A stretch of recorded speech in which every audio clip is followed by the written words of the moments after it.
Magandang buhay po mga kabengador. Nandito naman po ako, si Nyolo.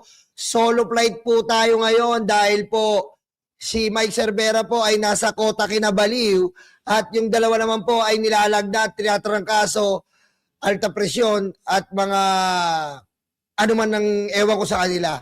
Pero tuloy-tuloy pa rin po tayo dahil ngayon po meron po tayong panauhing pangdangal. Napakalupit po nito. Ito po ang gumigiba ngayon sa buong social media around the world.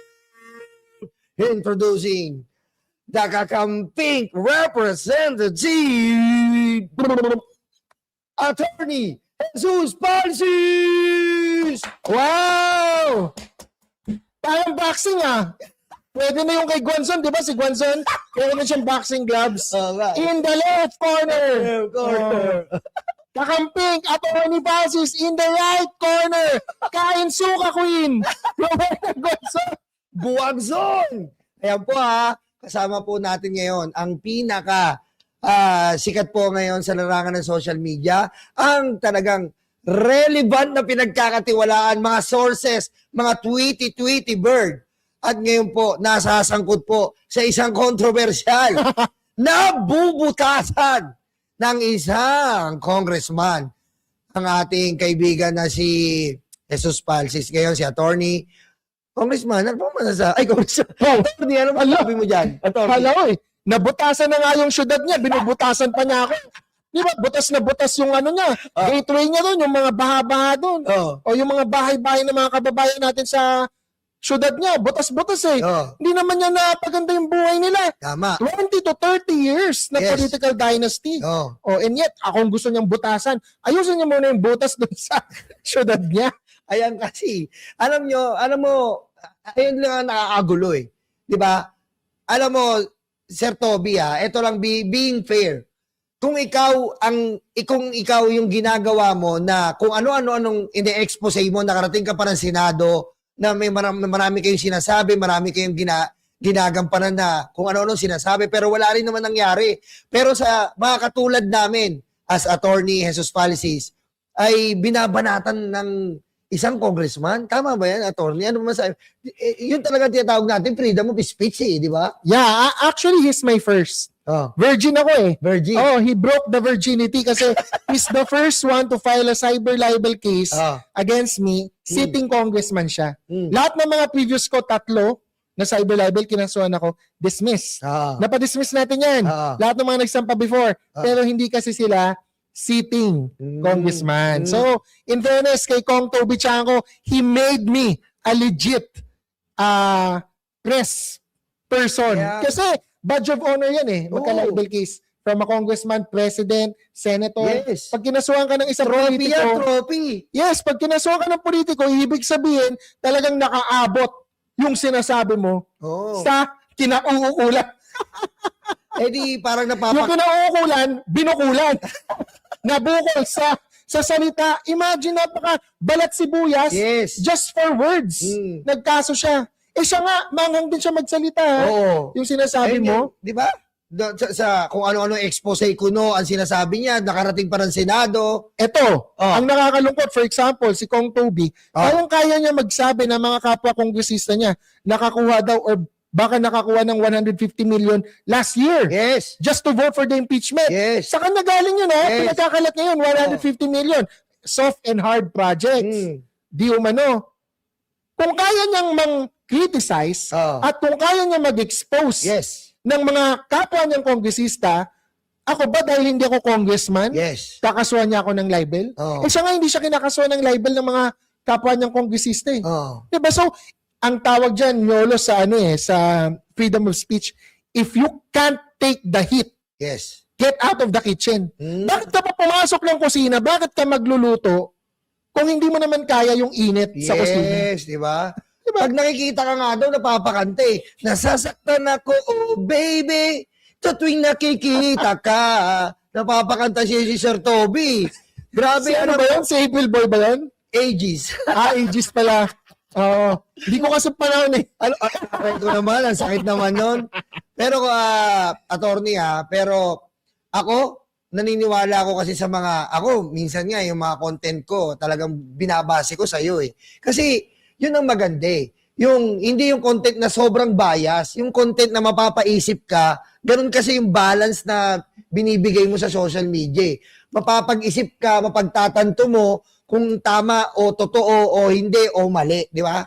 Tsaka yung mga kinaso sa akin ni Kong Toby, lahat ng mga ilan ba? 38 counts, mga posts, 38 posts. Lahat ng kinaso niya o rinireklamo niya, meron akong rinireactan.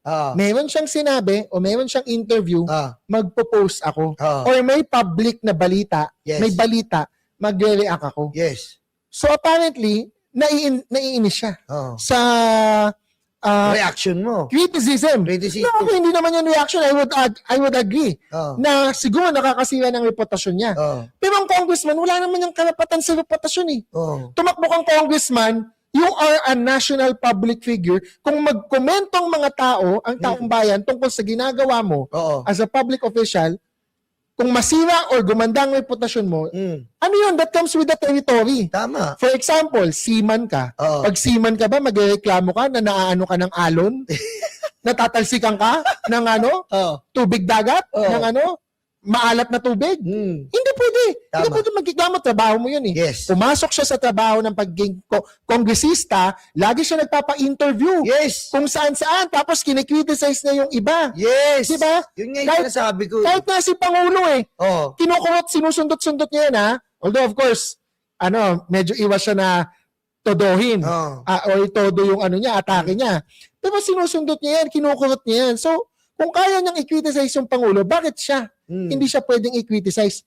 Si VP Sara nga, si PBBM, kung ano-ano mga criticism eh. Yes. Ng mga tao eh. Sila ba nag-file sila ng cyber libel against anyone? Tama. In fairness kay VP Sara ha, ako hindi ako supporter ni Sara. Pero never ko siya narinig na nagkaso ng cyber libel. Ang kinaso niya perjury. Iba yun, di ba? Kay Ramil. Na talagang mali yung sinasabi. Pero yung paninirang puri, which is libel, wala siyang kinasong ganun kasi alam niya pinasok niya eh. Tumakbo ka for elective office, binoto ka ng tao, imposible namang hindi ka pag-usapan ng tao. Bakit? Lahat ba ng tao dapat supporters ni Toby Chanko? Hindi pwede. Paano kung critic ka, kakasuhan ka ng cyber libel? Malas niya. Ako, hindi naman ako matatakot eh. Pero kung ibang tao yan, matatakot. Kasi 38 counts eh. Sinasampan niya ng flood of cases. As in flood control. Diba? Dinadamihan niya, dinudumog niya para ma-overwhelm. Para siguro maisip ng tao, oh my God, ayoko magmura, diba? Pero sa isipin ng tao, sige, tatahimik ako. Ako, hindi ako tatahimik Siyempre. eh. Mali siya eh. Mas lalo kang, alam mo, feeling ko, mas lalo ka pang ginasolinahan eh, no? Busy lang ako ngayon kasi last week Senado. Diba, hindi ako masyado tumitiwas sa Congress ngayon kasi nasa Senado na yung bola. Antayin niya, bumalik ang bola sa Congress tsaka sa kanya. Syempre, pag may ginawa siya, kukomenta natin. Pinalampas ko na, hindi ako nakapag-post. Hindi dahil sa hindi ko gusto hindi ako nakapag-post dahil sobrang busy sa Senado. Yes. Natabunan yung balita na bumoto si DDS Toby Chanko for the impeachment. Yes, the Pati si Sara, kung ano-ano pinagsasabi niya noon na binabayaran ng mga congressman para bumoto last year. This year ba? Binayaran ng mga congressman? Nagtatanong lang tayo This year ba? Nakatanggap din siya? Sabi yung last year, 150 million. Siya mismo nag-expose nun. Ngayon daw, this year, 200 million. Sabi niya pa, sabi nga, yung alyansa, di ba, ginanon niya yung alyansa kasi, kaya yan, kasi nga, sinabihan na na wag nang bumoto. Ayan, pinagbabayadan sila, nag-yes sila, di ba? Siya yung nagsabi nun eh. Makakasuhan ka na din. Basta kasama kita, okay lang. Basta kasama kita, Attorney Narcis. Di ba? Mas matindi pa nga. Ito, dumako tayo dito. Mas matindi pa nga yung peanut gallery. Kung makabanat yun. Di ba? Anong masasabi mo? Akala mo, totoo no? Propagandista din pala. Propagandista rin Fake pala. Fake news peddler pala. Fake news at yung mga... And worse. Extortionist. Ang lupit. Parang citizen, dual. Kakatakot. Diba? Dual citizen. Bakit? Kasi doon sa isa, kineso-keso nila. Ayun. 8 million keso-keso. Tapos nag-ano pa dito kay Mautak eh, no? Mautak. Double collection. Dual citizen. Double collection. O double the fun. Nag 8 million, kineso-keso, kinemi-keme, pasok. Di yung narrative nila, para naman doon sa kabila, para hindi i-publish. May magagalit. May isang nagbayad para mag-publish. Yes. Tapos, kukuha ka para hindi mag-publish. Diba? May magagalit dun sa dalawa. Ang lupit, no? Matindi ang Alam mo, hindi ko kaya yun. Oo. Alam mo, sa talino ko, hindi ko kayang maisip yun. Di ba? Hindi ko maisip yun. Ikaw, bilang napapanood namin, matagal mong nakakasama yung leader na si Franco.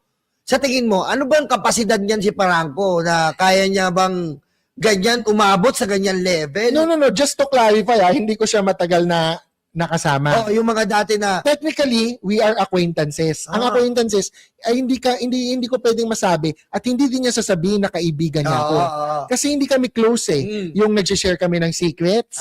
Diba? Yung lagi kami nag-hangout, magiinuman, or manonood ng sine, magmomoling. Hindi kami yung ganong kaibigan. Pero kilala ko siya. Nakilala ko siya panahon ni Duterte kasi naghahanap siya ng mga anti-Duterte na pwede niyang quote-unquote makausap.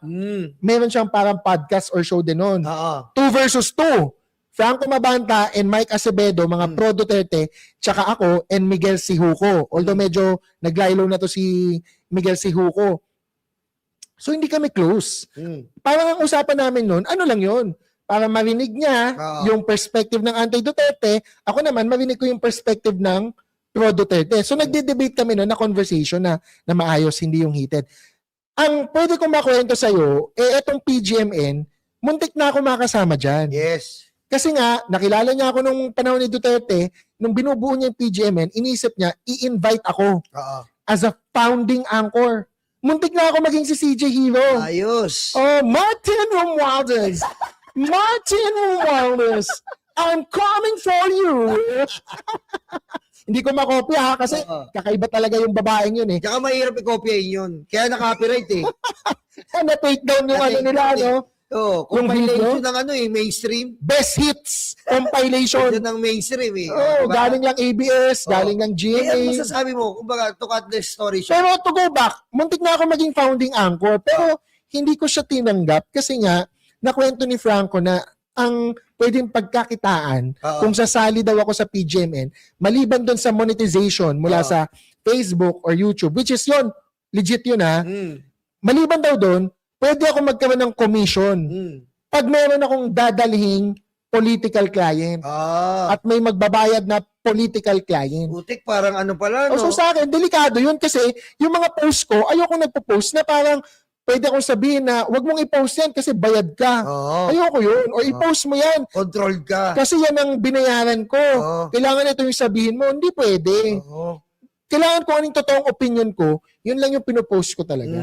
Attorney, ano masasabi mo ngayon na nagkaroon na ng cyber warrant dito, pumayag na yung korte, bubulat-latin na ang kanilang mga cellphone, laptop, iPhone 17, Samsung Galaxy, 5 phones. Yes. Mga mamahalin Mahalin.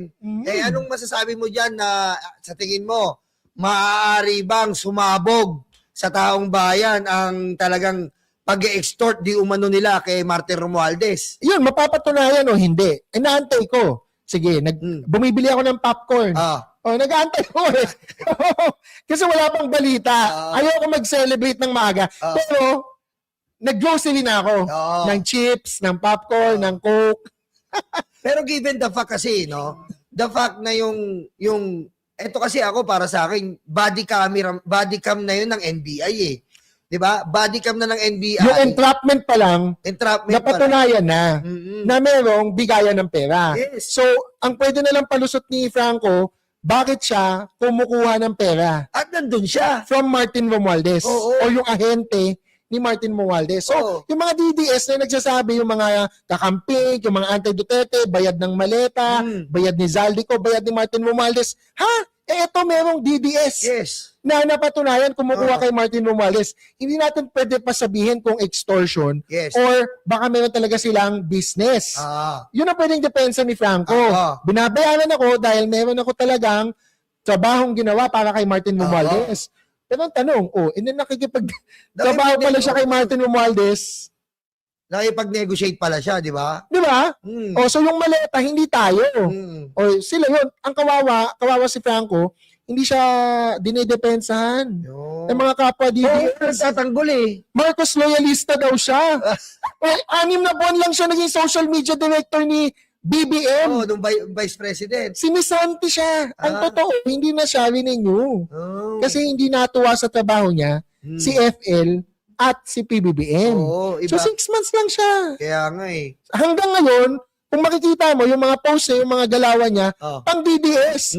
Kaso, nung na-entrap siya, hindi na siya dinidefend Tama. ng mga DDS. Oo nga eh. Pero